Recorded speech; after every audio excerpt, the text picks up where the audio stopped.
দিলীপ শইকীয়া জিন্দাবাদ। আমাৰ জিলা আৰু গণেশ মণ্ডলৰ কাৰ্যকৰ্তাসকলক এখনি ফৰাই আৰু জাপিনী মাননীয় মন্ত্ৰী মহোদয়ক সম্বৰ্ধনা জনাবলৈ অনুৰোধ জনাইছোঁ। সকলোকে উষ্ম আদৰণি জনাবলৈ অনুৰোধ জনাইছোঁ।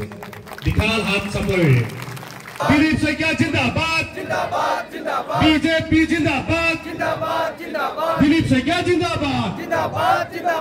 মই অসমবাসী ৰাইজৰ আশীৰ্বাদ বিচাৰিছোঁ, সহযোগিতা বিচাৰিছোঁ আৰু আমাৰ যি ট্ৰিপল ইঞ্জিনৰ চৰকাৰ, কেন্দ্ৰ ৰাজ্য আৰু BTS চৰকাৰ, এই চৰকাৰৰ যি জনকল্যাণমুখী আঁচনিসমূহ আছে, সেই আঁচনিসমূহ ৰাইজৰ হিতৰ বাবে আমি 100% ৰূপায়ণ কৰাৰ লগতে দলৰ যি তৃণমূল পৰ্যায়ৰ পৰা আৰম্ভ কৰি সংগঠনৰ যি শক্তি, সেই শক্তি আগন্তুক দিনত আৰু বেছি বৃদ্ধি কৰাৰ কাৰণে মই সকলো কাৰ্যকৰ্তাকে আন্তৰিকতাৰে আহ্বান জনাইছোঁ। এই সমষ্টিত আমাৰ ভাৰতীয় জনতা পাৰ্টিৰ যিসকল বুথ সভাপতি, তেওঁলোকৰ লগত আজি আমি এক ভোগালী মিলন কাৰ্যসূচীত মই আৰু দলৰ সভাপতি দিলীপ শইকীয়া ডাঙৰীয়া আমি অংশগ্ৰহণ কৰোঁ আৰু মাননীয় মুখ্যমন্ত্ৰীৰ হৈ সকলোকে আমি নৱবৰ্ষ আৰু ভোগালী বিহুৰ শুভেচ্ছা জ্ঞাপন কৰোঁ আৰু আমি একেলগে ভাত এসাঁজ খাম।